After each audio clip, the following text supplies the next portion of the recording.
Welcome to the Morning Update. I'm Ash Gardner. A landmark deal will see Victoria become one of the world's biggest vaccine producers. The deal struck between the state and federal governments, as well as biotech giant Moderna, will see 25 million doses of the vaccine produced per year at the mRNA factory from 2024. The number of cases linked to a COVID cluster in New South Wales has climbed. More than 80 infections are now linked to the Argyle House nightclub in Newcastle. New South Wales Health says Finnegan's Hotel is now a close contact site, with anyone who's been there ordered to get tested immediately and isolate for a week. WA will reopen its border on February 5. The announcement from WA Premier Mark McGowan came as the state hit the 80% double dose vaccination milestone for those aged 12 and over. Prime Minister Scott Morrison has hinted at further tax cuts during a speech in Sydney last night. The PM has indicated it'll be a focus of next year's election campaign. He's also defended the handling of the pandemic while vowing to stay out of people's lives. The reach of government in this pandemic is not some new norm, and it will not be under our government. It has a use-by date. A city council in Victoria is in store for a major rebrand. Moreland city councillors last night voted to change its name, which has links to a 19th century Jamaica slave estate.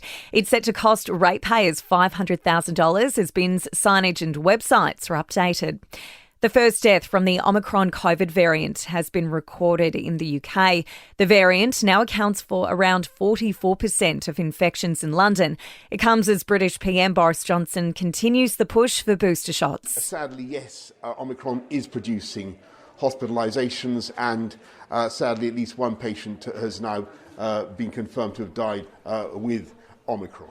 Flags are flying at half-mast in the US state of Kentucky in the wake of devastating tornadoes. At least 64 people have died in Kentucky alone. Dozens more are still missing. All state office buildings will be lowered to half staff for 1 week in honor of the Kentuckians who were killed and or severely impacted. Kentucky Governor Andy Beshear there. To sport, injury woes continue for the Aussies ahead of the second test in Adelaide. David Warner will face a fitness test today, while Josh Hazlewood has officially been ruled out with a side strain. In Big Bash, Brisbane Heat have secured their first win of the season with a 5-wicket victory over the Melbourne Renegades.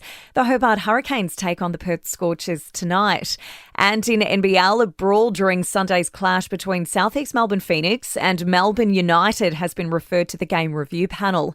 In entertainment news, Elon Musk has been named Time Magazine's Person of the Year for 2021. The billionaire was chosen for his work with Tesla and SpaceX. The Golden Globe nominations are out. Nicole Kidman is up for Best Actress in a drama film for her role in Being the Ricardos. She's up against Lady Gaga for her role in House of Gucci. And Kanye West has surprised fans jumping on stage during Future's set at the Rolling Loud Music Festival in California. He performed 5 songs, including Donda's Praise God. And that's the latest from the Nova Podcast News team. We'll see you this afternoon for another episode of The Update.